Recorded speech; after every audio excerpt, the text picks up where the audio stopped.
Freight train runs so fast. Freight train runs so fast. Hi, everybody. I know some of you have remembered that I've mentioned now and then that I've been learning to play the ukulele, and talking at the same time. Yeah, that's a feat.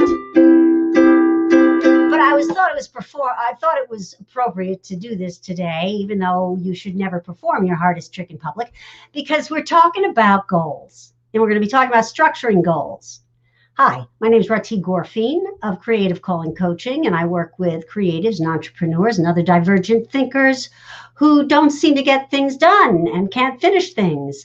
I help you focus so that you can grab the focus of others, get seen, and make money doing what you love. Whoa, that was terrible. Anyway, before I get into the meat of this, I want to bring your attention to the link in the description of this video, because as always, it's about ways to work with me, and you might want to bookmark this in case you don't have time to watch the whole thing. Come back to it. I'll be talking more about that link at the end of our broadcast. So let's get into it. Anyway, here's the thing we're going to talk about today: the 6 steps or stages of accomplishment. There are, when you have a goal, there are things that happen both concurrently and chronologically to make your dreams come true. And the first thing I want to say is, fuck Walt Disney. No, I love you, Walt Disney, but this whole thing that we've been fed through Disney of a dream is a wish your heart makes is crap. All right. And actually, those kinds of dreams of I'm going to be famous one day, they're basically rescue fantasies, have stopped us from really dreaming real dreams. They stopped us from being in our lives and actually living our lives. So paradoxically, the first of the 6 steps is daring to dream again. But daring to dream again from that place of, what do I want? What do I want to do? What would give me pleasure? What would bring meaning into my life? That's step 1. Step 2, once you have a bead on that, like, I wanted to learn the ukulele.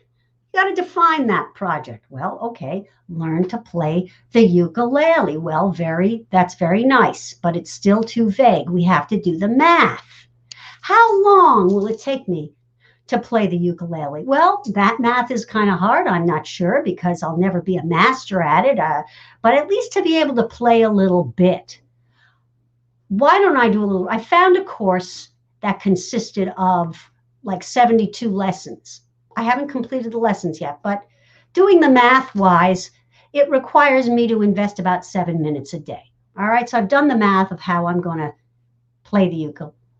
And what about the buts? Yeah, dealing with buts. Buts are the objections that come up for you in the course of pursuing a goal. Sometimes they come up because you failed before. I tried to learn the ukulele before, and I didn't really find a good resource. I didn't have a good teacher. I didn't enjoy it, and I put it down for a year and didn't touch it. So I could say, yeah, you said that before, but you're not going to do it. I dealt with that but, and I decided it was wrong. All right? Dealing with buts. Dealing with feedback. Once you're on the road, some of you might have thought, how could she possibly be strumming that thing on a video when she sucks so bad? Okay. Well, dealing with feedback is a skill. And it's something that I teach in my group programs and in my private coaching. Feedback is just feedback. And many times it has nothing to do with you. And you can take it for the good of all or to hurt yourself. All right. Many times with dealing with feedback, you have to consider the source of the feedback. If somebody's comparing me to Segovia, then yeah, I suck. For somebody who's just been diddling around on a ukulele for a couple of months, hey, not bad. And I got some balls playing it in front of you and talking at the same time, even though there were a lot of mistakes. All right. So dealing with feedback is necessary if you want to stay on course to complete a goal. And finally, dealing with process, number 6. That's the thing that happens concurrently with all the others, because as you deal with process, sometimes you find out you didn't do the math right. You might have thought it was going to take you a couple of weeks to do something, and you were totally off base. Turns out it's going to take you 3 months. So you got to go back, readjust the math, adjust the trajectory of your action plan, and so forth. Dealing with process could be suddenly fears come up, suddenly criticism comes up, dealing with feedback. All right. So that's what it takes to construct and follow through with a goal. Daring to dream again, defining the project, doing the math, dealing with buts, dealing with feedback, and dealing with process.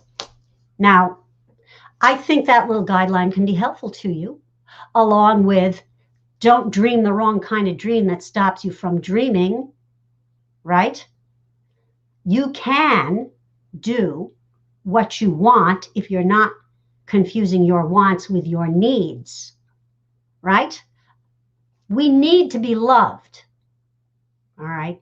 That's a need. Don't try to get love through playing the ukulele, right? Don't try to get love by being a famous musician. Don't decide I will be happy when contingent on some external thing, because you will be sorely disappointed. All right. That's what I mean by the disservice that these Disney dreams have done to us. It's as though our happiness is contingent upon realizing them, and it's not. You're going to have a lot more stamina and resilience if you create from happy than if you create from needy. Which brings me to the link. You might decide, I could use a little more help with this. Well, I would invite you to schedule a strategy session with me so that we can have a conversation about what it would take to help you accomplish your goals, how you can take your dreams and give them deadlines and turn them into goals. I would love to explore that with you. And there are several different ways of working with me. For instance, I have a group launching tomorrow called the Passion to Profit Project. That group coaching is a great way to work with me. I also work with clients individually. There are things we can discuss. One thing I would encourage you to do, whether you do it with me or somebody else, is don't try to do it alone, because isolation is the enemy of success. All right, where's my uke? I'm going to play us out just because I can. Thanks for watching today. Please like this video, share it if you know somebody who could use a listen. Subscribe to me on YouTube. Leave comments, suggestions, questions. I promise I'll get back to you.